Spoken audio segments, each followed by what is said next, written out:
ಮಾತರ್ಮೇ ಮಾತರಿಶ್ವನ್ನ ಪಿತರತುಲಗುರೋ ಭ್ರಾತರಿಷ್ಟಾಪ್ತಬಂಧೋ ಸ್ವಾಮಿನ್ನ ಸರ್ವಾಂತರಾತ್ಮನ್ನ ಜರ ಜರಯುತರ್ಜನ್ಮ ಮೃತ್ಯಾಮಯಾನಾಂ ಗೋವಿಂದೇ ದೇಹಿ ಭಕ್ತಿಂ ಭವತಿ ಚ ಭಗವನ್ನೂರ್ಜಿತಾಂ ನಿರ್ನಿಮಿತ್ತಾಂ ನಿರ್ವ್ಯಾಜಾಂ ನಿಶ್ಚಲಾಂ ತದ್ಗುಣಗಣ ಬೃಹತೀಂ ಶಾಶ್ವತೀಮಾಶುದೇವ ನಾರಾಯಣಂ ನಮಸ್ಕೃತ್ಯ ನರಂ ಚೈವ ನರೋತ್ತಮಂ ದೇವೀಂ ಸರಸ್ವತೀಂ ವ್ಯಾಸಂ ತತೋ ಗ್ರಂಥಮುದೀರಯೇ ವಿಜಾನತಾಂ ಅವಿತ್ತಸ್ಯ ಮಧ್ವಸ್ಯ ಜಗತಿ ಗುರೋಃ ಪೂರ್ವಾಚಾರ್ಯಮಹಿಷ್ಠಾನಾಮಿಯಂ ಪ್ರಣತಿಮಾಲಿಕಾ ಪೂರ್ಣಜ್ಞಾನಾಯ ವಿದ್ಮಹೇ ಪೂರ್ಣಾನಂದಾಯ ಧೀಮಹಿ ತನ್ನೋ ವ್ಯಾಸ ಪ್ರಚೋದಯಾತ್. ತಯೋರ್ವಿಹರತೋರೇವಂ ರಾಮಕೇಶವಯೋರ್ವ್ರಜೇ ಪ್ರಾವೃಡ್ವ್ಯತೀತಾ ವಿಕಸತ್ಸರೋಜಾ ಚಾಭವಚ್ಛರತ್. ಬಹಳ ದಿವಸ ಆಯಿತು ವಿಷ್ಣು ಪುರಾಣಕ್ಕಾಗಿ ನಾವು ಸೇರಿ.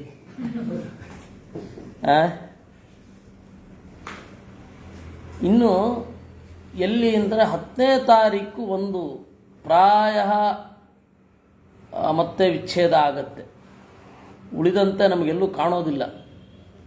ಅನಿರೀಕ್ಷಿತವಾಗಿ ಧುತ್ತಂತ ಬಂದರೆ ಗೊತ್ತಿಲ್ಲ. ಇನ್ನೇನು ಮುಗಿದೋಗುವಂತಹ ಪ್ರಸಂಗ ಇದು. ವಿಷ್ಣು ಪುರಾಣ ಮುಗಿಯುವಂತಹ ಸ್ಟೇಜ್. 6 ಅಂಶಗಳಿದೆ. 5ನೇ ಅಂಶದಲ್ಲಿ 9 ಅಧ್ಯಾಯ ಮುಗಿದಿದೆ. ಯಾಕೋ ಸ್ವಲ್ಪ ತಡ ಆಗ್ತಾ ಇದೆ. ಇರಲಿ. ತಯೋರ್ವಿಹರತೋರೇವಂ ರಾಮಕೇಶವಯೋರ್ವ್ರಜೆ ಪ್ರಾವೃಡ್ವ್ಯತೀತಾ ವಿಕಸತ್ ಸರೋಜಾ ಚಾಭವಚ್ಛರತ್. ಬಲರಾಮ ಹಾಗೂ ಕೃಷ್ಣ ವ್ರಜದಲ್ಲಿ ವಿಹರಿಸ್ತಾ ಇರುವಾಗ ಪ್ರಾವೃಡ್ವ್ಯತೀತಾ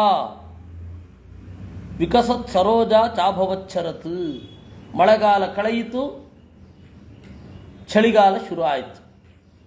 ಪ್ರಾವೃಡ್ವ್ಯತೀತ ಶರದಭವತ್. ಭಾಗವತ 10ನೇ ಸ್ಕಂಧದಲ್ಲಿ ಮಳೆಗಾಲದ ವಿಶೇಷ ವರ್ಣನೆ ಇದೆ.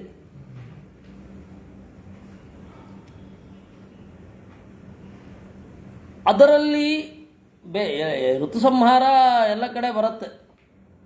ಋತು ಕಾಲದ ಸಂಹಾರ ಅಂದರೆ ಸಮಾಹಾರ, ವರ್ಣನೆ ಅಂತ.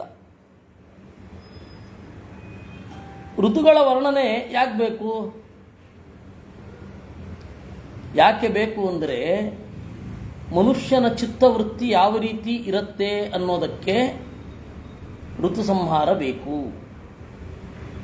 ಏಕೆಂದರೆ ಮನುಷ್ಯನ ಮನಸ್ಸಿನ ಮೇಲೆ ಪರಿಣಾಮ ಬೀರೋದು ಅವನ ಸುತ್ತಲ ಪರಿಸರ. ಪರಿಸರ ಅಂದ್ರೇನು? ಮಳೆ, ಗಾಳಿ, ಚಳಿ, ಬೆಳಕು. ಅದರಿಂದಾಗಿ ಋತುಗಳನ್ನು ವರ್ಣನೆ ಮಾಡ್ತಾ ಅರ್ಥಾಂತರೋಕ್ತಿಯಲ್ಲಿ ಮನುಷ್ಯನ ಮನಸ್ಸನ್ನು ವರ್ಣನೆ ಮಾಡ್ತಾರೆ. ನಾವು ಹಾಗೆ ತಿಳ್ಕೊಳ್ಬೇಕು. ವಸ್ತುತಃ ಅಲ್ಲೇನಿಲ್ಲ. ಅವಾಪುಸ್ತಾಪಮತ್ಯರ್ಥಂ ಶಫರ್ಯಪ್ಪಲ್ವಲೋದಕೆ ಪುತ್ರ ಕ್ಷೇತ್ರಾದಿಸಕ್ತೇನ ಮಮತ್ವೇನ ಯಥಾಗೃಹೀ. ಪಲ್ವಲೋದಕೆ, ಪುಟ್ಟ ಕೆರೆಯಲ್ಲಿರುವ ಮೀನುಗಳಿಗೆ ತಾಪ ಜಾಸ್ತಿ ಆಯಿತಂತೆ. ಮನೆ ಶಫರಿ ಅಂತಂದರೆ ಅತ್ಯಂತ ಪುಟ್ಟ, ಈ ನೀವು ಸರೋವರದಲ್ಲಿ ಮುಳುಗಿದಾಗ ಬಂದು ಕಚ್ಚತ್ತಲ್ಲ, ಅದನ್ನು ಶಫರಿ ಅಂತ ಕರೀತಾರೆ. ಆ ಶಫರಿ ವಿಪರೀತ ನೇರವಾಗಿ ಸೂರ್ಯನ ಬೆಳಕಿಗೆ ಒಡ್ಕೊಂಡಿರುತ್ತೆ. ಅದರಿಂದಾಗಿ ವಿಪರೀತ ಬಿಸಿ ಆಯಿತಂತೆ ಶಫರಿಯ ಮೈ. ಹೇಗೆ ಅಂದರೆ ಮನೆ, ಭೂಮಿ ಇತ್ಯಾದಿಗಳಲ್ಲಿ ವಿಪರೀತವಾಗಿ ಆಸಕ್ತನಾಗಿ ಗೃಹಸ್ಥ ಹೇಗೆ ತಾಪವನ್ನು ಹೊಂದುತ್ತಾನೋ ಹಾಗೆ. ಮಯೂರ ಮೌನಮಾತಸ್ಥು ಪರಿತ್ಯಕ್ತಮದಾವನೆ ಅಸಾರತಾಂ ಪರಿಜ್ಞಾಯ ಸಂಸಾರಸ್ಯೇವ ಯೋಗಿನಃ. ಆನಂದ ಎಲ್ಲ ಕಳೆದು ಹೋಗಿ ಮಯೂರಾಹ ನವಿಲುಗಳು ಮೌನವಾಂತವು. ಸಂಸಾರದ ಅಸಾರತೆಯನ್ನು ಮನಗಂಡು ಯೋಗಿಗಳು ಹೇಗೆ ಹಾಗೆ ಉತ್ಸೃಜ್ಯ ಜಲತರವಸ್ವಂ ವಿಮಲಾಸ್ಥಿತ ಮೂರ್ತಯ ತತ್ಯಜುಶ್ಚಾಂಬರಂ ಮೇಘಾ ಗೃಹಂ ವಿಜ್ಞಾನಿನೋ ಯಥಾ. ನೀರನ್ನೆಲ್ಲ ತೊರೆದು ಮೈಯ ಕಪ್ಪನ್ನು ಕಳೆದುಕೊಂಡು ಬೆಳ್ಳಗಿನ ಮೈ ಹೊತ್ತು ಮೋಡಗಳು ನಿಂತವು. ಕಪ್ಪನ್ನು ಹೇಗೆ ತ್ಯಾಗ ಮಾಡಿದವು ಅಂತಂದರೆ, ದೇವರ ಸಾಕ್ಷಾತ್ಕಾರ ಒಳಗೆ ಆದಾಗ ವಿಜ್ಞಾನಿಗಳು ಮನೆಯನ್ನು ಬಿಟ್ಟು ನಿಲ್ಲುವ ಹಾಗೆ ಕಪ್ಪನ್ನು ಬಿಟ್ಟು ನಿಂತವು. ಶರತ್ ಸೂರ್ಯಾಂಶು ತಪ್ತಾನಿ ಯಯುಶೋಷಂ ಸರಾಂಸಿ ಚ ಬಹ್ವಾಲಂಬ ಮಮತ್ವೇನ ಹೃದಯಾನೀವ ದೇಹಿನಾಂ. ಶರತ್ ಸೂರ್ಯಾಂಶು ತಪ್ತಾನಿ, ಶರತ್ಕಾಲದ ಸೂರ್ಯನ ಕದಿರುಗಳಿಂದ ಕಿರಣಗಳಿಂದ ಬಿಸಿಯಾಗಿ ಒಣಗಿದವು ಸರೋವರಗಳು. ಹೇಗೆ ಬಹಳ ಡಿಪೆಂಡೆನ್ಸನ್ನು ಹೊಂದಿ ನನ್ನದು ಅಂತನ್ನುವ ಉತ್ಕಟವಾದ ಹೃದಯ ಕಾಡಿದಾಗ ಮನುಷ್ಯರ ಹೃದಯ ಹೇಗೆ ಖಾಲಿಯಾಗತ್ತೆ, ಒಣಗಿ ಹೋಗುತ್ತೆ, ಹಾಗೆ ಕುಮುದೈಶ್ಚದರ ಶರದಂಭಾಂಸಿ ಯೋಗ್ಯತಾ ಲಕ್ಷಣಂ ಯಯುಃ ಅವಬೋಧೈರ್ಮನಾಂಸೀವ ಸಮತ್ವಮಮಲಾತ್ಮನಾಂ. ಆಮೇಲೆ ಶರತ್ಕಾಲದ ಸರೋವರ ಅದು ನೈದಿಲೆಗಳು ರಾತ್ರಿ ಚೆನ್ನಾಗಿ ಅರಳಿದವು. ನೈದಿಲೆ ಅಂದರೆ ಕುಮುದ, ಕೋಕನದ, ಹೀಗೆ ಬೇರೆ ಬೇರೆ ಹೇಳುತ್ತಾರೆ. ನೈದಿಲೆಗಳು ಚಳಿಗಾಲದಲ್ಲಿ ರಾತ್ರಿ ಅರಳುತ್ತವೆ. ಏಕೆಂದರೆ ಮೋಡ ಇರಲ್ಲ, ಚಂದ್ರನ ಬೆಳಕು ನೇರವಾಗಿ ಬೀಳುತ್ತೆ, ಚೆನ್ನಾಗಿ ಬೀಳುತ್ತೆ. ಚಂದ್ರನ ಬೆಳಕಿನಿಂದ ನೈದಿಲೆಗಳು ಅರಳಿದವು. ಹೇಗೆ ಅವಬೋಧೈರ್ಮನಾಂಸೀವ, ಪ್ರಜ್ಞೆಯಿಂದ ಯೋಗಿಗಳ ಮನಸ್ಸು ಅರಳುವ ಹಾಗೆ. ತಾರಕಾ ವಿಮಲೇ ವ್ಯೋಮ್ನಿ ರರಾಜಾಖಂಡಮಂಡಲ ಚಂದ್ರಶ್ಚರಮದೇಹಾತ್ಮ ಯೋಗಿ ಸಾಧುಕುಲೇ ಯಥಾ. ನಕ್ಷತ್ರಗಳ ನಡುವೆ ಚಂದ್ರ ಸ್ಪಷ್ಟವಾಗಿ ಎಲ್ಲರಿಗಿಂತ ಮಿಗಿಲಾಗಿ ಕಂಡ. ಹೇಗೆ ಸಾಧಕರ ನಡುವೆ ಸಿದ್ಧ ಹೇಗೆ ಕಾಣಬೇಕೋ ಹಾಗೆ ಚರಮದೇಹವನ್ನು ಹೊಂದಿ ಸಿದ್ಧ ಯಾವ ರೀತಿ ಕಂಗೊಳಿಸಬೇಕೋ ಹಾಗೆ ಕಂಗೊಳಿಸಿದ. ಶನಕೈಶ್ಚೀರಂ ತತ್ಯಜುಶ್ಚ ಜಲಾಚಯಾ ಮಮತ್ವಂ ಕ್ಷೇತ್ರಪುತ್ರಾದಿರೂಢ ಮುಚ್ಚೈರ್ಯಥಾ ಬುಧಾ. ಜಲಾಶಯಗಳು ನಿಧಾನವಾಗಿ ಖಾಲಿಯಾದವು, ತೀರದಿಂದ ಹಿಂದೆ ಸರಿದವು. ಮೊದಲು ಮಳೆ ಬಂದು ಪೂರ್ತಿ ತೀರವನ್ನು ವ್ಯಾಪಿಸಿಕೊಂಡು ನಿಂತಿರ್ತವೆ. ನಿಮಗೆ ಇದರಲ್ಲಿ ಹೇಳೋದಾದರೆ ಮಧ್ವ ಸರೋವರ ನೀವು ನೋಡಿದ್ದೀರಾದರೆ ಅಲ್ಲಿ ಮಳೆಗಾಲ ಬರ್ತಿದ್ದ ಹಾಗೇನೆ ಒಂದೊಂದೇ ಮೆಟ್ಟಿಲು ನೀರು ಏರ್ಕೊಂಡು ಬರುತ್ತೆ. ಮಳೆಗಾಲ ಕಳೆದು ಚಳಿಗಾಲ ಆಗ್ತಿದ್ದ ಹಾಗೆ ಆ ಆಕ್ರಮಿಸಿದ ಮೆಟ್ಟಿಲು ಖಾಲಿ ಆಗ್ತಾ ಕೆಳಗಡೆ ಹೋಗ್ತದೆ. ಆ ರೀತಿ ಇಲ್ಲಿಯೂ ಕೂಡ ಜಲಾಶಯಗಳು ಆಕ್ರಮಿಸಿದ ತೀರವನ್ನು ಬಿಟ್ಟು ಹಿಂದೆ ಸರಿದವು. ಹೇಗೆ ಜ್ಞಾನಿಗಳಾಗಿ ನನ್ನದೇ ಇದು ಅನ್ನುವ ಸ್ವಾತಂತ್ರ್ಯ ಭ್ರಮೆಯಿಂದ ಜ್ಞಾನಿಗಳು ಹಿಂದೆ ಸರಿದ ಹಾಗೆ. ಪೂರ್ವಂ ತ್ಯಕ್ತೈ ಸರೋಂಬೋಭಿ ಹಂಸಾಯೋಗಂ ಪುನರ್ಯಯುಃ ಕ್ಲೇಶೈ ಕುಯೋಗಿನೋ ಚೇಚೈ ಅಂತರಾಯ ಹತಾಯಿವಾಂ. ಆಮೇಲೆ ಮಳೆಗಾಲದಲ್ಲಿ ನೀರು ಬಿದ್ದು ಕೆಳಗಡೆಯ ಕೆಸರು ಎದ್ದು ಸೂರ್ಯ ಚೆನ್ನಾಗಿ ಕಾಣದೆ ತಾವರೆ ಬಾಡಿ ಹೋಗಿರುತ್ತದೆ.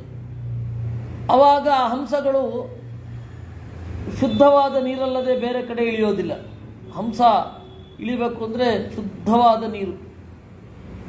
ಎರಡು ಎರಡು ಪ್ರಾಣಿಗಳಿಂದ ನೀರಿನ ಶುದ್ಧತೆಯನ್ನು ಟೆಸ್ಟ್ ಮಾಡಬಹುದು.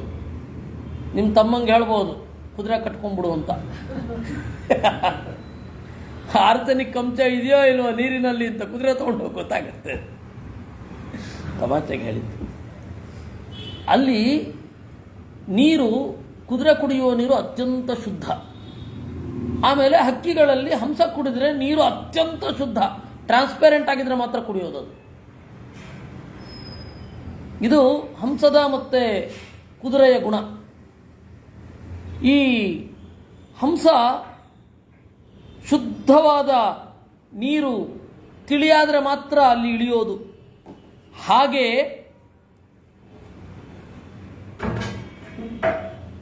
ಮಳೆಗಾಲದಲ್ಲಿ ಪೂರ್ತಿ ಬಗ್ಗಡ ಎದ್ದು ಬಿಟ್ಟಿರುತ್ತೆ.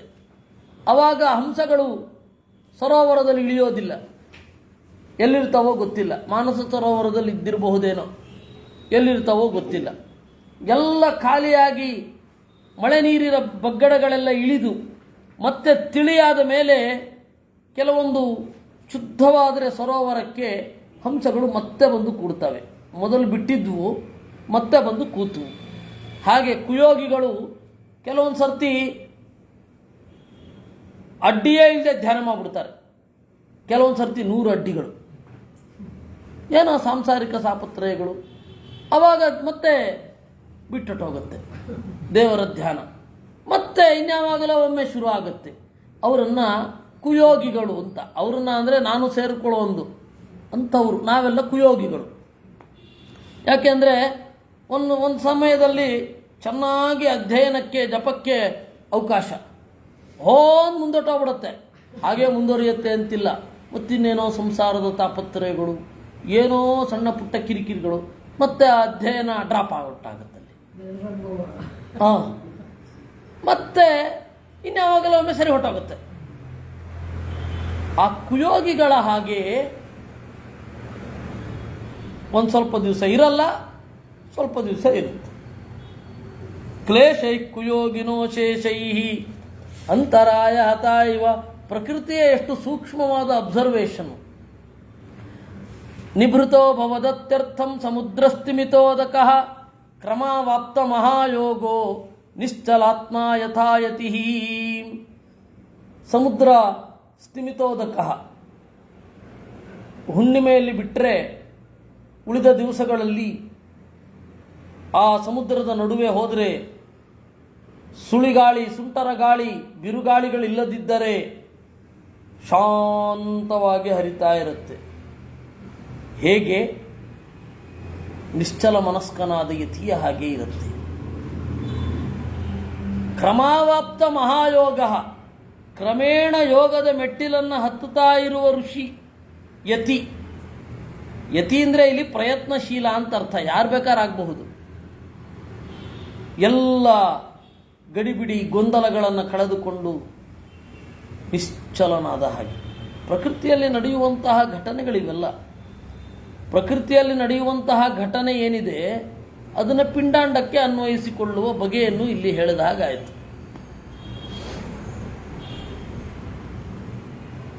ಸರ್ವತ್ರಾತಿ ಪ್ರಸನ್ನಾನಿ ಸಲಿಲಾನಿ ತಥಾ ಭವನ್ ಜ್ಞಾತೆ ಸರ್ವಗತೆ ವಿಷ್ಣು ಮನಾಂಸೀವ ಸುಮೇಧಸಾಂ. ನೀರು ಎಲ್ಲ ಕಡೆ ತಿಳಿಯಾದವು, ಮಳೆಗಾಲ ಕಳೆದು ಚಳಿಗಾಲ ಬರುವ ಹಾಗೆ. ಹೇಗೆ ಸರ್ವವ್ಯಾಪ್ತನಾದ ದೇವರನ್ನು ತಿಳಿದ ಪ್ರಜ್ಞಾವಂತನ ಮನಸ್ಸಿನ ಹಾಗೆ. ಬಭೂವ ನಿರ್ಮಲಂ ವ್ಯೋಮ ಶರದಾಧ್ವಸ್ತತೋ ಯದಂ ಯೋಗಾಗ್ನಿ ದಗ್ಧ ಕ್ಲೇಶೌಘಂ ಯೋಗಿನಾಮಿವ ಮಾನತಂ. ತಲೆ ಎತ್ತಿ ನೋಡಿದರೆ ಶರತ್ಕಾಲದಲ್ಲಿ ಕಪ್ಪು ಮೋಡಗಳ ದಟ್ಟಣೆ ಇಲ್ಲ, ನಿರ್ಮಲವಾದ ಆಕಾಶ, ಯಾವ ಕೊಳೆ ಮೊದಲಾದವುಗಳಿಲ್ಲ. ಹೇಗೆ ಯೋಗಾಗ್ನಿಯಿಂದ ಕ್ಲೇಶವನ್ನು ಕಳೆದುಕೊಂಡ ಯೋಗಿಯ ಮನಸ್ಸಿನ ಹಾಗೆ. ವಸ್ತುತಃ ಪ್ರವಚನದ ದೊಡ್ಡ ಪ್ರಾಬ್ಲಮ್ ಏನು ಗೊತ್ತಾ? ನಾನು ಅನುವಾದ ಮಾಡ್ತೇನೆ ಅಂತ ನಿಮ್ಮ ಮುಂದೆ ಕೂಡ್ತೇನಲ್ಲ, ಮನಸ್ತೃಪ್ತಿಯಾಗಿ ಆ ಉದಾಹರಣೆಯನ್ನು ಸವಿಲಿಕ್ಕಾಗಲ್ಲ. ಅದು ಏನಿದ್ರೂ ಏಕಾಂತದ ಅಧ್ಯಯನದಲ್ಲಿ ಸರಿ. ಒಂದು ಸರ್ತಿ ಗಬ ಗಬ ಗಬ ಗಬ ತಿನ್ಕೊಂಡು ಹೊಟ್ಟೋಗಿರೋದು, ಕರುವಿನ ತರಹ, ಹಸುವಿನ ತರಹ. ಆಮೇಲೆ ನಿಧಾನವಾಗಿ ರಾತ್ರಿ ಕೂತು ಅದು ಮೆಲುಕು ಹಾಕುತ್ತೆ. ಆ ರೀತಿ ಗೋಚಾರದಂತೆ ಪುರಾಣದ, ವೇದವ್ಯಾಸರ ಸಾಹಿತ್ಯದ ಎಲ್ಲ ಶ್ರೇಷ್ಠ ಸಾಹಿತ್ಯದ ಲಕ್ಷಣ ಏನು ಅಂದರೆ ಹಾಗೆ. ಚಿಕ್ಕಂದಿನಲ್ಲಿ ಏನೋ ಉತ್ಸಾಹ, ಓದಿ ಮುಗಿಸ್ಬಿಡ್ಬೇಕು ಅಂತ ಅದನ್ನು ಓದ್ದೆವು, ಇದನ್ನು ಓದ್ದೆವು ಅಂತ ಓದಿ ಆಮೇಲೆ ಇನ್ನೊಮ್ಮೆ ನಿಧಾನವಾಗಿ ಓದುವಾಗ ಮೆಲುಕು ಹಾಕುವ ಅಂತ ಇರುತ್ತೆ. ಆದರೆ ನಾವು ಮೆಲುಕು ಹಾಕ್ತಾ ಕೂತ್ಬಿಟ್ರೆ ಎದುರುಗಡೆ ಇರೋರಿಗೆ ಬೋರು, 1 ಗಂಟೆ ಲೇಟು, ಎರಡೂ ಆಗಲ್ಲ ಕೆಲವೊಮ್ಮೆ ಪದ್ಯಗಳು. ಇದು ಒಂದು ಸಮಸ್ಯೆ ಉಂಟು ಪ್ರವಚನದಲ್ಲಿ. ಮುಂದೆ ಮಾಡುವ ಅನುವಾದದಲ್ಲಿ ಇದೊಂದು ಸಮಸ್ಯೆ ಇದೆ. ಒಬ್ಬರೇ ಓದುವಾಗ ಒಂದೊಂದು ಉದಾಹರಣೆಗಳನ್ನು ಕೇಳ್ತಾ ಅಂತ ಆಸ್ವಾದನೆ ಮಾಡ್ತಾ ಕೂತ್ಬಿಡ್ಬೋದು. ಬೇರೆ ಏನೂ ತೊಂದರೆ ಬರದೇ ಹೋದರೆ, ನಮ್ಮಿಂದಲೇ ಹುಟ್ಟಿದ ಸಮಸ್ಯೆಗಳು ನಮ್ಮನ್ನು ಕಾಡದೆ ಹೋದರೆ. ಸೂರ್ಯಾಂಶು ಜನಿತಂ ತಾಪಂ ನಿನ್ನೆ ತಾರಾಪತಿಶಮಂ ಅಹಂ ಮಾನೋದ್ಭವಂ ದುಃಖಂ ವಿವೇಕಸ್ಸು ಮಹಾನಿವ. ಸೂರ್ಯಾಂಶು ಜನಿತಂ ತಾಪಂ, ಸೂರ್ಯನ ಕಿರಣಗಳಿಂದ ಉಂಟಾದ ತಾಪವನ್ನು ಸಂಜೆ ರಾತ್ರಿ ಬರುವ ಚಂದ್ರ ಕಳೆದ. ಚಂದ್ರ ಅನ್ನೋ ಶಬ್ದಕ್ಕೇನೆ ಚದಿ ಆಹ್ಲಾದನೆ ಅಂತ ಧಾತು. ಯಾರು ಆನಂದವನ್ನು ಉಂಟು ಮಾಡ್ತಾನೋ ಮಾನಸಿಕವಾಗಿ ಅವನ ಹೆಸರು ಚಂದ್ರ. ಚಂದಿರ ಅಂತ ಕೂಡ ರೂಪ ಆಗತ್ತೆ. ಹಾಗೆ ಇಲ್ಲಿ ವಿವೇಕ, ನಾನು ಮಾತ್ರ, ನಾನೇ ಈ ಶರೀರ ಅಂತ ಏನೊಂದು ದೇಹದ ಶೋಕ ಇರುತ್ತೆ, ಆ ಶೋಕವೆಂಬ ಬಿಸುಪನ್ನು ತಣ್ಣಗೆ ವಿವೇಕ ಮಾಡುವ ಹಾಗೆ. ವಿವೇಕ ಅಂದರೆ ಯಾವುದು ಸರಿ ಯಾವುದು ತಪ್ಪು ಅಂತನ್ನುವ ಅರಿವು, ಅದು ವಿವೇಕ. ಸರಿ ತಪ್ಪುಗಳಿಗಿರುವ ಭೇದ, ಡಿಫರೆನ್ಸ್ ಏನಿದೆ, ದಟ್ಸ್ ಕಾಲ್ಡ್ ವಿವೇಕ. ಗೊತ್ತಾಯ್ತಾ? ಆ ಭೇದದಿಂದ ಉಂಟಾದ ಆನಂದ ಯಾರ ಹೆಸರೋ ಅವರು ಅಭೇದವನ್ನು ಪ್ರತಿಪಾದನೆ ಮಾಡಿದ್ರೆ ಹೇಗೆ ಅಂತ. ತಮ್ಮ ಹೆಸರಿಗೆ ವಿರುದ್ಧವಾಗಿ, ಇಟ್ಟುಕೊಂಡ ಹೆಸರಿಗೆ ವಿರುದ್ಧವಾಗಿ ಮಾಡ್ತೀರಾ, ಇನ್ನು ಶಾಸ್ತ್ರಕ್ಕೆ ವಿರುದ್ಧವಾಗಿ ಮಾತಾಡೋದೇ ದೊಡ್ಡದು ಅನ್ಬೇಕು ಅವ್ರಿಗೆ. ನಭಸೋಬ್ಧಂ ಭುವ ಪಂಕಂ ಕಾಲುಷ್ಯಂ ಚಾಂಭಸಶ್ಚರತ್ ಇಂದ್ರಿಯಾಣಿ ಇಂದ್ರಿಯಾರ್ಥೇಭ್ಯ ಪ್ರತ್ಯಾಹಾರ ಇವಾಹರತ್. ಶರತ್ಕಾಲ ಆಕಾಶದಿಂದ ಮೋಡವನ್ನು ಹೇಗೆ ಹಾಗೆ, ಭೂಮಿಯಿಂದ ಕೆಸರನ್ನು, ನೀರಿನಿಂದ ಕಾಲುಷ್ಯವನ್ನು ವಿತ್ಡ್ರಾ ಮಾಡಿತು. ಹೇಗೆ ಪ್ರತ್ಯಾಹಾರ, ಇಂದ್ರಿಯಗಳಿರುತ್ತೆ, ಶಬ್ದ ಸ್ಪರ್ಶ ರೂಪರಸ ಗಂಧಗಳಲ್ಲಿ ಈ ಇಂದ್ರಿಯ ತೊಡಗಿಬಿಟ್ಟಿರುತ್ತೆ. ಅದನ್ನು ವಾಪಸ್ಸು ಎಳೆದುಕೊಳ್ಳೋದೇನಿದೆ ಅದನ್ನು ಪ್ರತ್ಯಾಹಾರ ಅಂತ. ಪ್ರತ್ಯಾಹಾರ ಅನ್ನೋದು ಅಂದರೆ ನಮ್ಮಲ್ಲಿ ಮೂಡಿದ ಗಟ್ಟಿ ಸಂಕಲ್ಪ, ಈ ನನ್ನ ಇಂದ್ರಿಯಗಳು ಈ ವಿಷಯಗಳನ್ನು ಭೋಗಿಸಬಾರದು ಅನ್ನುವಂತಹ ಒಂದು ಸಂಕಲ್ಪ. ಅದು ಈ ಪ್ರತ್ಯಾಹಾರ ಇಂದ್ರಿಯಗಳನ್ನು ಶಬ್ದಸ್ಪರ್ಶ ರೂಪರಸಗಂಧಗಳಿಂದ ವಿತ್ಡ್ರಾ ಮಾಡುವ ಹಾಗೆ ಶರತ್ಕಾಲವು ಆಕಾಶದಿಂದ ಮೋಡವನ್ನು ವಿತ್ಡ್ರಾ ಮಾಡಿತು, ಭೂಮಿಯಿಂದ ಕೆಸರನ್ನು ವಿತ್ಡ್ರಾ ಮಾಡಿತು, ನೀರಿನಿಂದ ಕೊಳೆಯನ್ನು ವಿತ್ಡ್ರಾ ಮಾಡಿತು. ಪ್ರಾಣಾಯಾಮ ಇವಾಂಭೋಭಿ ಸರಸಾಂಕೃತ ಪೂರಕೈ ಅಭ್ಯಸ್ಯತೇನು ದಿವಸಂ ರೇಚಕ ಕುಂಭಕಾದಿಭಿ.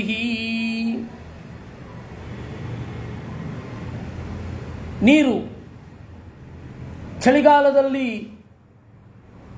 ಮಂದವಾಗಿ ಗಾಳಿಗೆ ಸರೋವರದಲ್ಲಿ ನದಿಯಲ್ಲಿ ತೇಲಾಡ್ತಾ ಇರುತ್ತೆ. ಆಮೇಲೆ ಕೆಲವೊಮ್ಮೆ ಸ್ತಬ್ಧವಾಗುತ್ತೆ. ಒಂದು ಸ್ವಲ್ಪ ಹೊತ್ತು ಬಿಟ್ಟಾದ ಮೇಲೆ ಮತ್ತೆ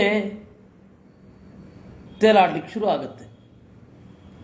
ಹೇಗೆ ಯೋಗಿಯೊಬ್ಬ ಪ್ರಾಣಾಯಾಮದಲ್ಲಿ ರೇಚಕದ ಮೂಲಕ ಬಿಡ್ತಾ, ಪೂರಕದ ಮೂಲಕ ತುಂಬಿಕೊಳ್ಳುತ್ತಾ, ಕುಂಭಕದ ಮೂಲಕ ಸ್ತಬ್ಧವಾಗಿರುವ ಹಾಗೆ ಆಗ ಹೊಟ್ಟೆ ಆಡುತ್ತಲ್ಲ ಒಂದು ಯೋಗಿಯದ್ದು, ಆ ರೀತಿ ಸರೋವರದ ನೀರು ಆಡಿತು. ಇದನ್ನ ಇಷ್ಟು ಸೊಗಸಾದ ಕಾವ್ಯಾಸ್ವಾದ ಜೊತೆಗೆ ಅಧ್ಯಾತ್ಮ ರಸ ಎಲ್ಲವೂ ಇರೋದು ಬಿಟ್ಟು ನೀವು ಫೇಸ್ಬುಕ್ಕಲ್ಲಿ ಕೆಲವೊಂದು ಕವನಗಳು ಬರ್ತಾ ಇದೆ, ಕೇಳಬೇಕು.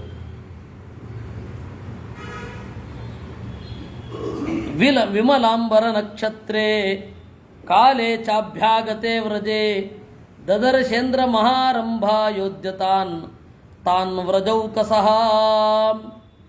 ಈ ರೀತಿ ಎಲ್ಲವೂ ನಿರ್ಮಲವಾಯಿತು. ಮಳೆಗಾಲ ಕಳೆದು ಚಳಿಗಾಲ ಶುರು ಆಗ್ತಾ ಇದೆ. ಶ್ರೀಕೃಷ್ಣನಿಗೆ ಒಂದು 6ರಿಂದ 7ನೇ ವಯಸ್ಸು ಅಂತ ಇಟ್ಕೊಳ್ಳಿ. 6 ಕಳೆದಿದೆ, 7 ಬರ್ತಾ ಇದೆ, ಅಥವಾ 6 ಮುಗಿತಾ ಇದೆ. ಒಂದು 2-3 ತಿಂಗಳ ವ್ಯತ್ಯಾಸದಲ್ಲಿ ನಾನು ಹೇಳ್ತಾ ಇರೋದು. ಆವಾಗ ವ್ರಜದಲ್ಲಿ ಎಲ್ಲ ತಯಾರಿ ನಡೀತಾ ಇದೆ ಇಂದ್ರಯಜ್ಞಕ್ಕೆ. ಕೃಷ್ಣಸ್ತಾನ್ ಉತ್ಸಕಾನ್ ದೃಷ್ಟ್ವಾ ಗೋಪಾನ್ ಉತ್ಸವಲಾಲಸಾನ್ ಕೌತೂಹಲಾದಿದಂ ವಾಕ್ಯಂ ಪ್ರಾಹ ವೃದ್ಧಾನ್ ಮಹಾಮತಿ. ನೋಡ್ತಾನೆ ಕೃಷ್ಣ, ಎಲ್ಲರೂ ಯಾಕೋ ಗಡಿಬಿಡಿಯಿಂದ ಓಡಾಡ್ತಾ ಇದ್ದಾರೆ. ಸಾಮಾನ್ಯವಾಗಿ ಮನುಷ್ಯರು ಉತ್ಸವ ಪ್ರಿಯರು. ಉತ್ಸವ ಅಂತಂದರೆ ಬಹಳ ಪ್ರಿಯ. ಸಹಜವಾಗಿ ಆ ಉತ್ಸವ ಪ್ರಿಯತೆ ಅವರಲ್ಲಿ ಕಂಡಾಗ ಕೇಳಿದ, ಕೋಯಂ ಶಕ್ರಮುಖೋ ನಾಮ ಏನವೋ ಹರ್ಷ ಆಗತಃ ಪ್ರಾಹತಂ ನಂದಗೋಪಶ್ಚ ಪೃಚ್ಛಂತಮತಿ ಸಾದರಂ. ಯಾಕೆ ಈ ಯಜ್ಞ ಮಾಡಬೇಕು ಅಂತ ಕೇಳಿದ. ಆವಾಗ ಸಂತೋಷದಿಂದ ನಂದಗೋಪ ಎಕ್ಸ್ಪ್ಲೈನ್ ಮಾಡಲಿಕ್ಕೆ ಶುರು ಮಾಡಿದ. ಮೇಘಾನಾಂ ಪಯಸಾಂಚೇಶೋ ದೇವರಾಜಶತಕ್ರತು ತೇನ ಸಂಚೋದಿತ ಮೇಘಾ ವರ್ಷಂತ್ಯಂಬುಮಯಂ ರಸಂ. ಇಂದ್ರ ಮೋಡಕ್ಕೂ ನೀರಿಗೂ ಒಡೆಯ. ಮೋಡದ ಒಳಗಡೆ ಇರುವ ನೀರು ಭೂಮಿಗೆ ಸಿಗಬೇಕಾದರೆ ಇಂದ್ರನ ಅನುಗ್ರಹ ಬೇಕು. ತದೃಷ್ಟಿ ಜನಿತಂ ಸಸ್ಯಂ ವಯಮನ್ಯೇತ ದೇಹಿನಃ ವರ್ತಯಾಮೋಪಯುಂಜಾನಃ ತರ್ಪಯಾಮಶ್ಚ ದೇವತಾ. ಆ ಮಳೆಯಿಂದ ಉಂಟಾದ ಸಸ್ಯವನ್ನು ಅವಲಂಬಿಸಿಕೊಂಡು ನಾವು ಎಲ್ಲ ಸಸ್ಯಾಹಾರಿ ಪ್ರಾಣಿಗಳೂ ಇವೆ. ಆ ಸಸ್ಯಾಹಾರಿ ಪ್ರಾಣಿಗಳನ್ನು ಅವಲಂಬಿಸಿಕೊಂಡು ಮಾಂಸಾಹಾರಿ ಪ್ರಾಣಿಗಳು ಇವೆ. ಅದರಿಂದಾಗಿ ಇಡೀ ಜಗತ್ತಿಗೆ ಯಾರು ಆಶ್ರಯ ನೀಡುತ್ತಾ ಇರುವವನು ಅಂದರೆ ಮಳೆಯನ್ನು ನೀಡುವ ಇಂದ್ರ. ಕ್ಷೀರವತ್ಯ ಇಮಾ ಗಾವಃ ವತ್ಸವತ್ಯಶ್ಚ ನಿರ್ವೃತಾಃ ತೇನ ಸಂವರ್ಧಿತೈಃ ಸಸ್ಯೈಃ ತುಷ್ಟಾ ಪುಷ್ಟಾ ಭವಂತಿ ವೈ. ಕ್ಷೀರವತ್ಯ ಇಮಾ ಗಾವಃ, ಈ ಹಸುಗಳಲ್ಲಿ ಹಾಲುಂಟು. ವತ್ಸವತ್ಯಶ್ಚ ನಿರ್ವೃತಾಃ, ಅದನ್ನು ಅವಲಂಬಿಸಿ ಕರುಗಳು ಇವೆ. ತೇನ ಸಂವರ್ಧಿತೈಃ ಸಸ್ಯೈಃ, ಹೀಗೆ ಅವನು ಬೆಳೆಸಿದ ಸಸ್ಯಗಳಿಂದ ತುಷ್ಟಾಹ ಪುಷ್ಟಾಹ ಭವಂತಿ ವೈ, ಹಸುಗಳು ಸಂತೋಷದಿಂದ ಪುಷ್ಟಿಯನ್ನು ಹೊಂದುತ್ತವೆ. ನಾ ಸಸ್ಯ ನಾತೃಣ ಭೂಮಿ ನ ಬುಭುಕ್ಷಾರ್ಜಿತೋ ಜನಃ ದೃಶ್ಯತೆ ಯತ್ರ ದೃಶ್ಯಂತೆ ವೃಷ್ಟಿಮಂತೋ ಬಲಾಹಕಾಹ. ಎಲ್ಲಿ ನಮ್ಮ ಮೇಲ್ಗಡೆ ಮಳೆ ಸುರಿಸುವ ಮೋಡಗಳು ಬರ್ತವೋ ಅಲ್ಲಿ ಸಸ್ಯ ಇಲ್ಲವಾಗುವುದಿಲ್ಲ. ಅದರಿಂದಾಗಿ ನಮಗೂ ಊಟ ಸಿಗತ್ತೆ. ರಿಯಲ್ ಎಸ್ಟೇಟ್ನ ನೆಪದಲ್ಲಿ ಆ ಹೊಲವನ್ನು ಮಾರ್ಪಡಿಸದಿದ್ದರೆ ಅಂತ ಇಟ್ಕೋಬೇಕೀಗ.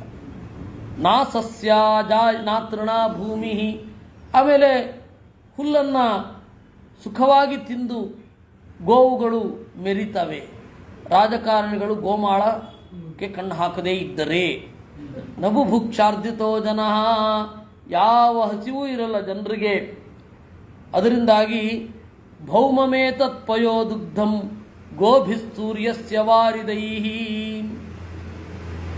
ಈ ಸೂರ್ಯನ ಬೆಳಕು ಎಂಬ ಅಂದರೆ ಬಿಸಿಲು ಎಂಬ ಗೋಪಾಲ, ಮೋಡಗಳು ಎಂಬ ಹಸುಗಳಿಂದ, ನೀರು ಎಂಬ ಹಾಲನ್ನು ಕರೆದು ಇಲ್ಲಿ ಹಾಕಿದ್ದಾನೆ. ಪರ್ಜನ್ಯ ಸರ್ವಲೋಕಸ್ಯ ಉದ್ಭವಾಯ ಭುವಿ ವರ್ಷತಿ.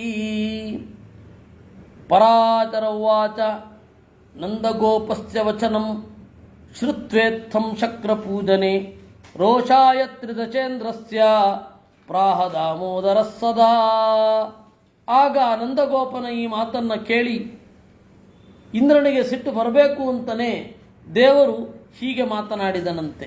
ನವಯಂ ಕೃಷಿಕರ್ತಾರೋ ವಾಣಿಜ್ಯ ಜೀವಿನೋ ನಚ ಗಾವೋಸ್ಮದ್ದೈವತಂ ತಾತ ವಯಂ ವನಚರಾಯತಃ.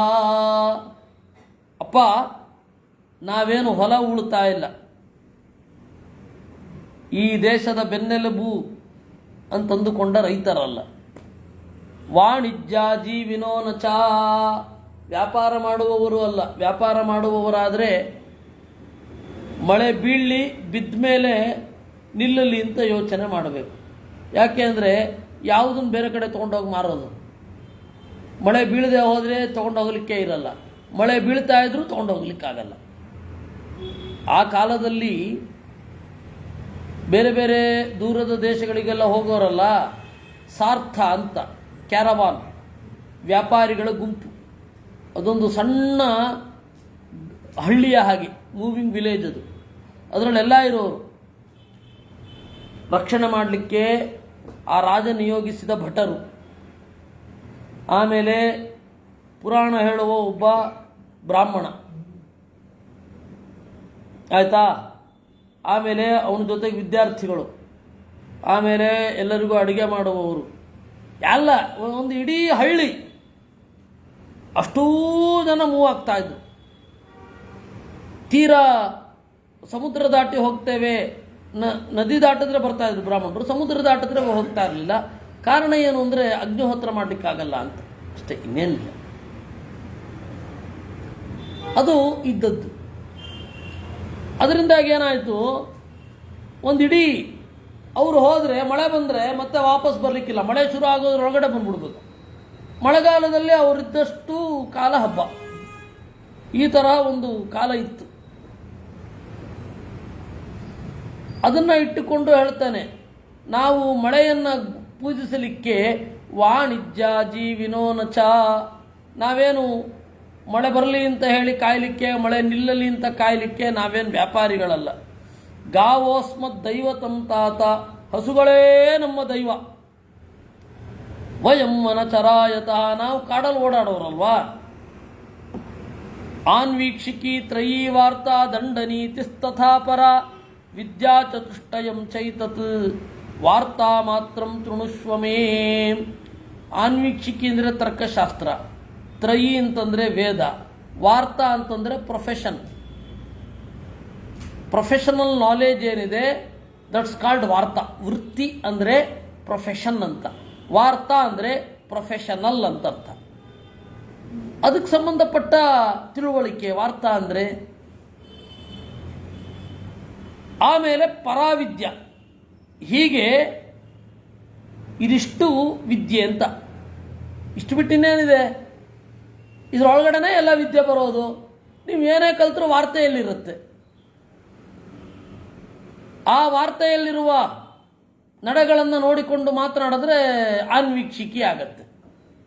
ಅದರಲ್ಲಿರುವ ಸಂಬಂಧವನ್ನು ಗ್ರಹಿಸಿದ್ರೆ ಪರ ಆಗತ್ತೆ.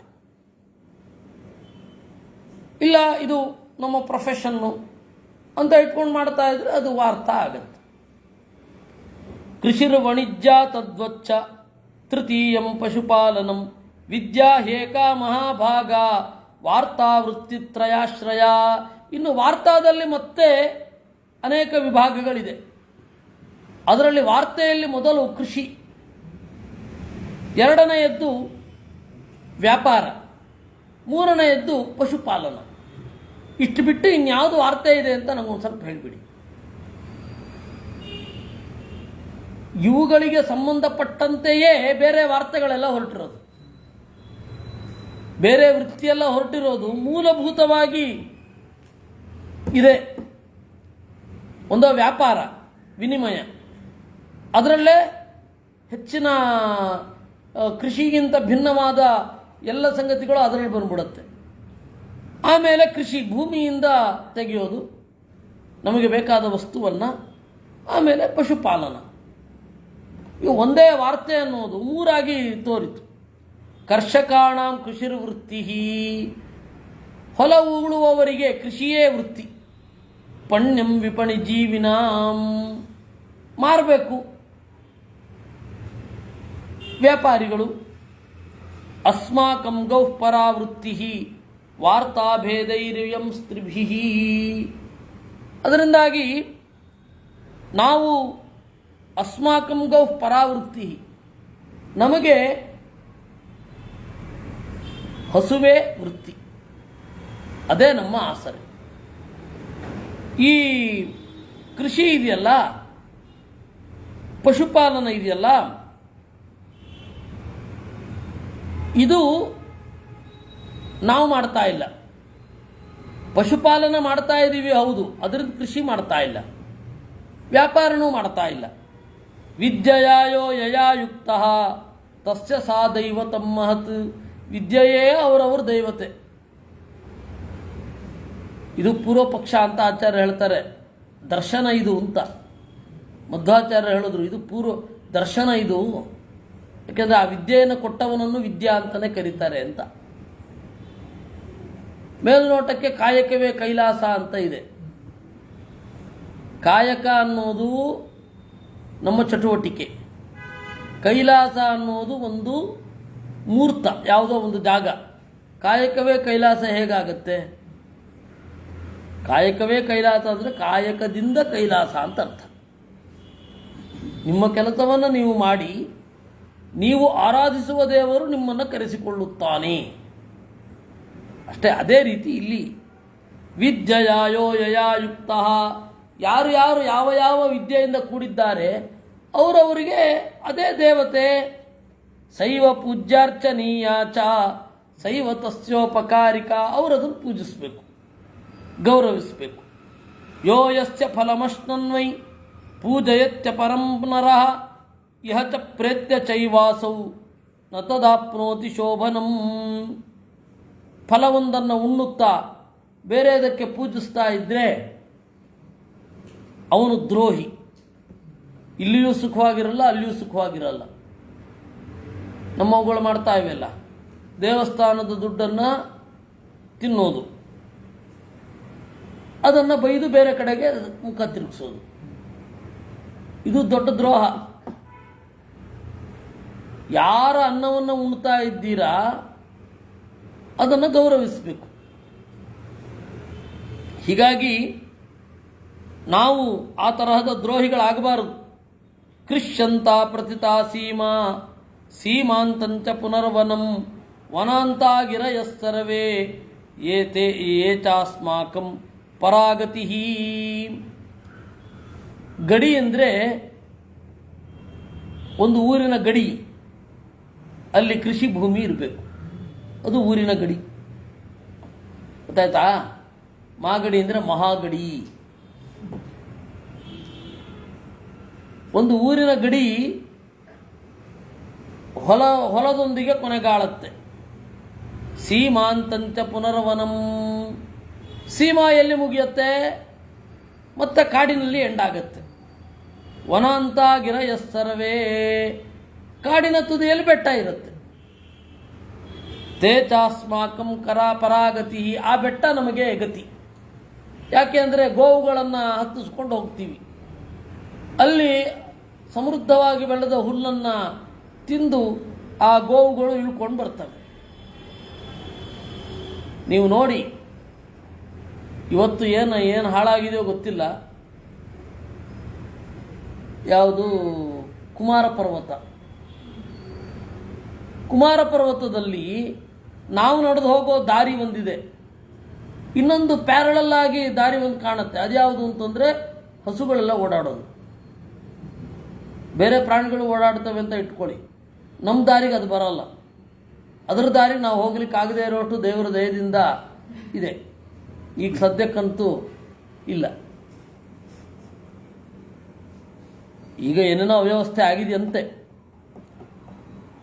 ಸರ್ಕಾರದವರು ಬಂದು ನಾವೊಂದು ರೆಸಾರ್ಟ್ ಮಾಡ್ತೀವಿ ಅಲ್ಲಿ ಅಂತ. ಅಲ್ಲಿ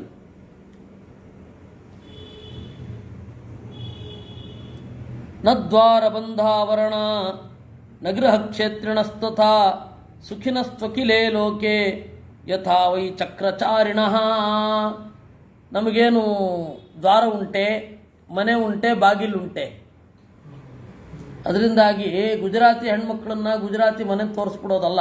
ಯಶೋಧ ಕೃಷ್ಣರ ಮುದ್ದಿನಾಟ ಅಂತ ಹೇಳಿದ್ರೆ ಅವರು ಶಿಬಿರದಲ್ಲಿ ಇರ್ತಾ ಇದ್ರು.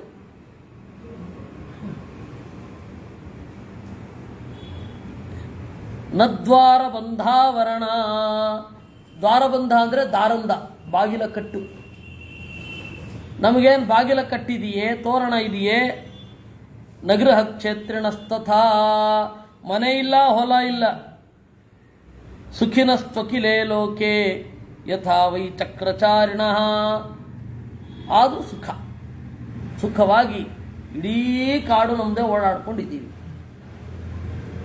ಶ್ರೂಯಂತೆ ಗಿರಯಶ್ಚೈವ ವನೇಸ್ಮಿನ್ ಕಾಮರೂಪಿಣಃ ತತ್ತದ್ರೂಪಂ ಸಮಾಸ್ಥಾಯ ರಮಂತೆ ಸ್ವೇಷು ಸಾನುಷು. ಅಂದ್ಕೊಂಡಿದ್ದೀವಿ, ಕೇಳ್ತಾ ಇದೆ ನಮಗೆ. ನಮ್ಮ ಹಿರಿಯರು ಹೇಳಿದ್ದು, ನಂದಗೋಪರಿಗಿಂತ ಹಿರಿಯರೇ. ಇವನು ಹೇಳಿದ ಹಿರಿಯರು ಯಾರು ಅಂತ ಅವನಿಗೆ ಅರ್ಥ ಆಗಲಿಲ್ಲ. ಯಾರಿಗೆ? ನಂದಗೋಪನಿಗೆ. ನಮ್ಮ ಹಿರಿಯರು ಹೇಳಿದ್ದನ್ನು ಕೇಳ್ತಾ ಇದ್ದೇವೆ. ಏನು?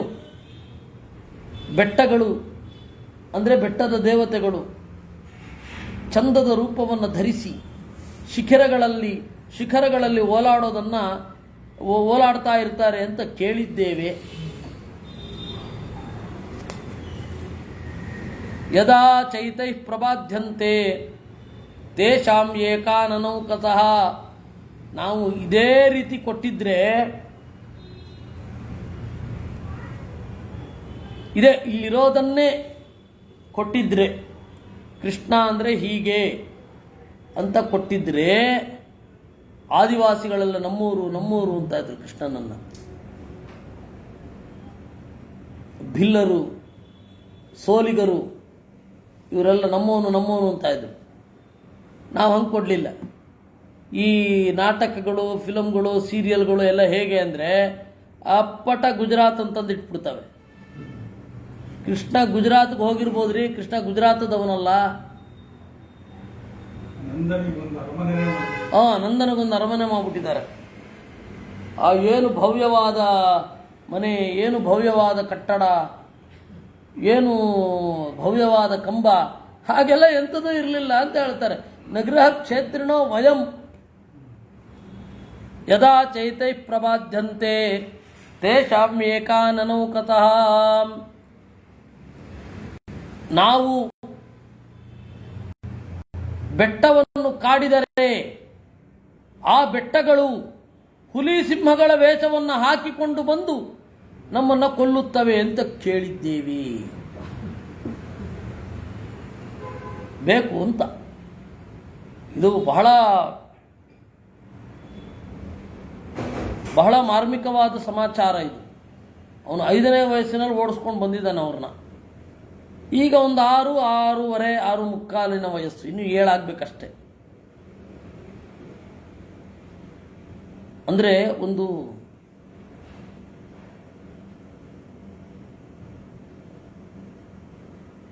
ಲೈಫ್ ಸೈಕಲ್ನ ಬ್ಯಾಲೆನ್ಸಿನ ಬಗೆಗೆ ಅಪ್ರೋಚ್ ಇದು. ಹೇಗಿರಬೇಕು? ಕಾಡು ನಾಡು ಪರಸ್ಪರ ಹೇಗೆ ಹೊಂದ್ಕೊಂಡಿರಬೇಕು? ಕಾಡಿನಲ್ಲಿರುವ ಪ್ರಾಣಿಗಳಿಗೂ ಕಾಡಾಡಿಗಳಿಗೂ, ಅಂದರೆ ಕಾಡಿನಲ್ಲಿ ಓಡಾಡುವವರು ಕಾಡಾಡಿಗಳು ಹೇಗಿರಬೇಕು? ಗಿರಿಯಜ್ಞಸ್ತ್ವಯಂ ತಸ್ಮಾತ್ ಗೋಯಜ್ಞಶ್ಚ ಪ್ರವರ್ತ್ಯತಾಂ ಕಿಮಸ್ಮಾಕಂ ಮಹೇಂದ್ರೇಣ ಗಾವಶೈಲಾಶ್ಚ ದೇವತಾ ಗಿರಿಯಜ್ಞಸ್ತ್ವಯಂ ತಸ್ಮಾತ್. ಅದರಿಂದ ನಾವು ಬೆಟ್ಟಗಳನ್ನು ಪೂಜಿಸುವವರು, ಗೋವುಗಳನ್ನು ಪೂಜಿಸುವವರು. ಕೃಷ್ಣ ಈ ತರಹದ ಒಂದು ಈವೆಂಟನ್ನು ಇವತ್ತಿನ ಪರಿಭಾಷೆಯಲ್ಲಿ ಹೇಳೋದಾದರೆ, ಇವತ್ತಿನ ಒಂದು ಈವೆಂಟನ್ನು ಶುರು ಮಾಡಲಿಕ್ಕೆ ಬಹಳ ಕಾರಣಗಳುಂಟು. ಆಮೇಲೆ ಕೃಷ್ಣ ಏನು ಮಾಡಿದ, ಒಂದು ಜಾತ್ರೆಯನ್ನು ಹೇಗೆ ಮಾಡಬಹುದು ಅಂತ ತೋರಿಸಿದ. ಯಾಕೆಂದರೆ ಜಾತ್ರೆ ಅಂತ ನೀವು ಮಾಡ್ತಾ ಇದ್ದರೆ, ದೇಶಕ್ಕೆಲ್ಲ ಒಂದು ಜಾತ್ರೆ ಅಂದರೆ ಹೆಚ್ಚು ಎಕನಾಮಿಕಲ್ ಸ್ಟೆಬಿಲಿಟಿ ಇರಲ್ಲ.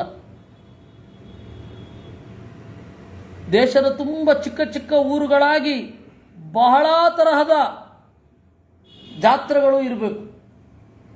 ಆಗ ಒಂದು ಎಕಾನಮಿ ಗಟ್ಟಿಯಾಗಿ ನಿಲ್ಲುತ್ತೆ. ಆ ಟೆಕ್ನಿಕ್ಕು ಇಲ್ಲ ನೋಡಿ, ಅಲ್ಲಿ ಬಿದ್ದರೆ ಎಲ್ಲರೂ ಒಟ್ಟಿಗೆ ಬಿದ್ದೋಗ್ಬಿಡ್ತಾರೆ. ನಮ್ಮಲ್ಲಿ ಹಾಗಿಲ್ಲ. ಯಾಕೆಂದರೆ ಡಿಸೆಂಟ್ರಲೈಸೇಷನ್ ಅನ್ನೋದು ಬಹಳ ಇಂಪಾರ್ಟೆಂಟು. ಆದರೆ ಈ ಡಿಸೆಂಟ್ರಲೈಸೇಷನನ್ನು ಗಾಂಧೀಜಿ ಹೇಳಿದ್ರು ಹೌದು, ಆದರೆ ಡಿಸೆಂಟ್ರಲೈಸೇಷನ್ನು ಪ್ರಭಾವಕಾರಿಯಾಗಿ ಹೇಳಲಿಕ್ಕಾಗಲಿಲ್ಲ ಅವ್ರಿಗೆ. ಕಾರಣ ಏನು ಅಂದರೆ, ಒನ್ಸ್ ಅಗೈನ್ ಓದಿದ್ರೆ ಚೆನ್ನಾಗಿರುತ್ತೆ.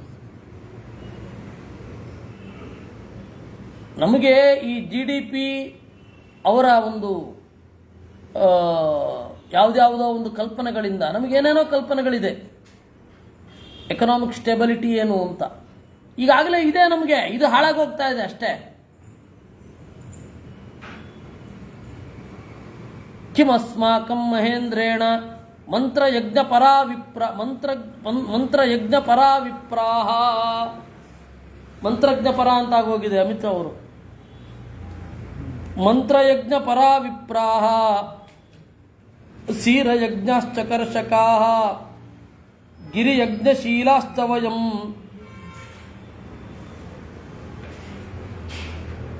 ಗಿರಿಗೋ ಯಜ್ಞಶೀಲಾಶ್ಚ ವಯಮದ್ರಿವನಾಶ್ರಯಾಃ. ಮಂತ್ರಯಜ್ಞಪರಾಹ ವಿಪ್ರಾಹ. ಬ್ರಾಹ್ಮಣರಿಗೆ ಯಜ್ಞ ಸಾಮಗ್ರಿ ಯಾವುದು ಅಂದರೆ ಮಂತ್ರ. ಹೊಲ ಉಳುವವರಿಗೆ, ರೈತರಿಗೆ ಯಜ್ಞ ಸಾಮಗ್ರಿ ಯಾವುದು ಅಂತಂದರೆ ನೇಗಿಲು. ನಾವು ಗೋಪಾಲಕರು, ಕಾಡುಗಳಲ್ಲಿ ಮಲೆಗಳಲ್ಲಿ ಇರುವವರು, ಗಿರಿಗೋ ಯಜ್ಞಶೀಲಾಶ್ಚ. ಬೆಟ್ಟ, ಹಸು ಇವೇ ನಮ್ಮ ಯಜ್ಞದ ಒಂದು ಭಾಗ. ಮಂತ್ರಯಜ್ಞ ಪರಾ ವಿಪ್ರಾಹ ಸೀರಯಜ್ಞಾಶ್ಚ ಕರ್ಷಕಾಃ ಗಿರಿಗೋ ಯಜ್ಞಶೀಲಾಶ್ಚ ವಯಮದ್ರಿವನಾಶ್ರಯಾಃ. ತಸ್ಮಾದ್ ಗೋವರ್ಧನಶೈಲೋ ಭವದ್ಭಿಃ ವಿವಿಧಾರ್ಹಣೈಃ ಅರ್ಚತಾಂ ಪೂಜ್ಯತಾಂ ಮೇಧ್ಯಾನ್ ಪಶೂನ್ ಹತ್ವಾ ವಿಧಾನತಃ. ತಸ್ಮಾತ್ ಗೋವರ್ಧನಶೈಲಃ. ಅದರಿಂದಾಗಿ ಗೋವರ್ಧನ ಶೈಲವನ್ನು ನೀವು ಪೂಜಿಸಬೇಕು.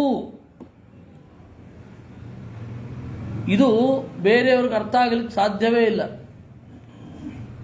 ನಾವು ಎಲ್ಲ ಮೂರ್ತದಲ್ಲಿಯೂ ಅಮೂರ್ತವನ್ನು ಕಾಣಬಲ್ಲೆವು, ವಿತ್ಡ್ರಾ ಮಾಡಿಕೊಳ್ಳಬಲ್ಲೆವು. ಭಾರತೀಯರಿಗೆ ಇರುವಂತಹ ಒಂದು ಆ ಫ್ಲೆಕ್ಸಿಬಿಲಿಟಿ, ಭಾರತೀಯರ ಮೈಂಡ್ ಸಖತ್ ಫ್ಲೆಕ್ಸಿಬಲ್. ಅವನು ಯಾವುದನ್ನು ದಾಟ್ತಾನೋ ಆ ಹೊಸ್ತಿಲನ್ನು ನಮಸ್ಕಾರ ಮಾಡ್ಕೊಂಡು ಹೋಗ್ತಾನೆ. ನೋಡಿ ಅಲ್ವಾ, ನಾವು ದೇವಸ್ಥಾನದ ಹೊಸ್ತಿಲಿಗೆ ನಮಸ್ಕರಿಸಿ ಅದನ್ನು ದಾಟ್ಕೊಂಡು ಹೊರಟೋಗ್ತೀವಿ. ಅವ್ರಿಗೆ ಇದು ಆಶ್ಚರ್ಯ, ಇವು ಪೂಜಿಸ್ತಾರೆ, ಇಲ್ಲಿ ದೇವರಿದೆ ಅಂತಾರೆ, ಟಕ್ಕಂತ ದಾಟ್ಬಿಡ್ತಾರೆ ಅಂತ. ನಮಗೆ ಎಷ್ಟು ಸರಳ ಅಂತ ಹೇಳಿದ್ರೆ, ಅದು ದೇವರನ್ನು ಚಿಂತನೆ ಮಾಡ್ತೇವೆ, ಅಲ್ಲಿರೋ ದೇವರಿಗೆ ಗೌರವಿಸ್ತೇವೆ, ಆದರೆ ಅವರೇ ನಮಗೆ ಆಸರೆ ಅಂತಲೂ ಭಾವನೆ ಇರುತ್ತೆ.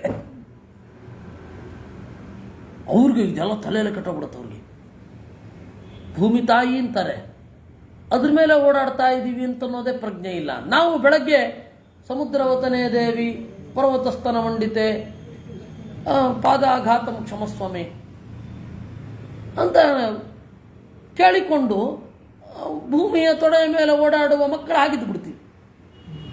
ಭೂಮಿ ತಾಯಿಯ ಮೇಲೆ ಮಕ್ಕಳು ಓಡಾಡ್ತಾರೆ, ಹೇಗಾಗಿ ಅಷ್ಟು ಸಹಜವಾಗಿದ್ದು ಬಿಡ್ತೀವಿ. ಅವರಿಗೆ ಈ ಥರದ್ದೊಂದು ಕಾನ್ಸೆಪ್ಟೇ ಮೊದಲು ತಲೆ ಬರಲ್ಲ. ಓ ಭಾರತೀಯರು ಅಧರ್ಮಿಗಳು ಅಂದ್ಬಿಡ್ತಾರೆ. ಅವರಿಗೆ ಇಲ್ಲೇ ಇರಬೇಕು ದೇವರು, ಇವ್ರು ಹೇಳಿದ ಜಾಗ ಬಿಟ್ಟು ಆಚೆ ಬರಬಾರ್ದು.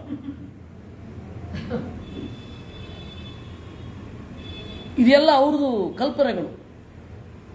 ಒಬ್ಬ ಪ್ರವಾದಿ ಇರಬೇಕು, ಒಂದು ಧರ್ಮ ಅಂದರೆ ಒಂದೇ ಗ್ರಂಥ ಇರಬೇಕು ಅವ್ರಿಗೆ. ನಾವು ಹೌದಪ್ಪ ಜಗತ್ತು ಅಷ್ಟೊಂದು ಸರಳನಾ? Is it so simple? ಎಷ್ಟು ಕಾಂಪ್ಲೆಕ್ಸ್ ಜಗತ್ತು. ಅದನ್ನು ಅರ್ಥ ಮಾಡ್ಕೊಳ್ಳಿಕ್ಕೆ ಆ ಒಂದು ಗ್ರಂಥ, ಅದರಲ್ಲಿಯೂ ಎಲ್ಲ ಆಯಾಮಗಳು ಕವರ್ ಆಗಿಲ್ಲ. ಅದರಲ್ಲಿ ಕವರ್ ಆಗಿಲ್ಲದೆ ಇರೋದು ಯಾವುದು ಅಂತ ಹೇಳಿ ನೀವು ಭಾವವನ್ನು ಗಮನಿಸ್ತಾ ಇದ್ರಿ. ಏನು ಇದಲ್ಲ, ಏನು ಯಾವುದೋ ಒಂದು ಇದನ್ನು ಹೇಳಲಿಲ್ಲ ಅದನ್ನು ಹೇಳಲಿಲ್ಲ ಅಂತಲ್ಲ, ಕಾರ್ ಹೇಳಲಿಲ್ಲ ಬಸ್ ಹೇಳಲಿಲ್ಲ ಅಂತಲ್ಲ, ಯಾವುದು ಬೇಕಿತ್ತು ಯಾವುದು ಹೇಳಲಿಲ್ಲ, ಭಾವನೆಯಲ್ಲಿ ಇಷ್ಟುದ್ದಕ್ಕೂ ಅದು ಹೇಳಿದ್ದಕ್ಕಿಂತ ಹೇಳದೇ ಇರೋದೇ ಜಾಸ್ತಿ, ಹೇಳದೇ ಉಳಿದದ್ದೇ ಜಾಸ್ತಿ. ಆ ತರಹದ್ದಿದೆ. ಅಂಥದ್ದು ಅವ್ರಿಗಿದು ಅರ್ಥ ಆಗಲ್ಲ. ಅವರ ಅಜ್ಞಾನಿಗಳು. 1ನೇ ಕ್ಲಾಸಿನವನು 6ನೇ ಕ್ಲಾಸಿನವನು ದಡ್ಡ ಅಂತ ಹೇಳಿದಾಗಿರುತ್ತೆ. ತಸ್ಮಾತ್ ಗೋವರ್ಧನ ಶೈಲೋ, ಅದರಿಂದಾಗಿ ಸರ್ವಘೋಷಶ್ಚ ಸಂದೋಹೋ ಗೃಹ್ಯತಾಂ ಮಾ ವಿಚಾರ್ಯತಾಂ ಭೋಜ್ಯಂತಾಂ ತೇನ ವೈ ವಿಪ್ರಾಹ ತಥಾ ಯೇ ಚಾಭಿವಾಂಛಕಾಃ. ಸರ್ವಘೋಷಶ್ಚ ಸಂದೋಹ, ಸಮಗ್ರ ಗೋವುಗಳ ಸಮೂಹವನ್ನು ತಗೊಂಡು ಹೋಗೋಣ, ಏನು ಯೋಚನೆ ಮಾಡಬೇಡಿ. ಭೋಜ್ಯಂತಾಂ ತೇನ ವೈ ವಿಪ್ರಾಹ, ಆ ಹಾರವರ್ಗೆ ಕರೆಸಿ ಊಟ ಹಾಕಿ. ಯಾಕೆಂದರೆ ಅವಾಗ ಊಟವೇ ಇರ್ತಿರಲಿಲ್ಲ. ಅವರು ಹಾಲು ಕುಡ್ಕೊಂಡು ಏನೋ ಕುಡ್ಕೊಂಡು ತಿಂತ ಬದುಕ್ತಾ ಇದ್ರು. ದಿವಸ ಎಲ್ಲೂ ಅಡುಗೆ ಮಾಡ್ಕೊಳ್ತಾ ಇದ್ರು, ಜಪ ತಪಾದಿಗಳನ್ನು ಮಾಡ್ಕೊಳ್ತಾ ಇದ್ರು. ಬ್ರಾಹ್ಮಣಿಯೂ ಅಷ್ಟೇ, ಬ್ರಾಹ್ಮಣನೂ ಅಷ್ಟೇ. ಅದನ್ನಾಗಿ ಅವ್ರಿಗೆ ಊಟ ಹಾಕಿ. ದಿವಸ ಊಟ ಮಾಡ್ಕೊಳ್ಳೋ ಪದ್ಧತಿಯೇ ಇರಲಿಲ್ಲ. ಅದೇನಿದ್ರು ಕ್ಷತ್ರಿಯರಲ್ಲಿ, ವೈಶ್ಯರಲ್ಲಿ, ಶೂದ್ರರಲ್ಲಿ ಮಾತ್ರ ಇತ್ತು. ಬ್ರಾಹ್ಮಣರು ದಿವಸ ಅಡುಗೆ ಮಾಡ್ಕೊಳ್ಳೋದೇ ಪದ್ಧತಿ ಇರಲಿಲ್ಲ. ಅಂದಮೇಲೆ ಇನ್ನೇನು? ಅದರಿಂದಾಗಿ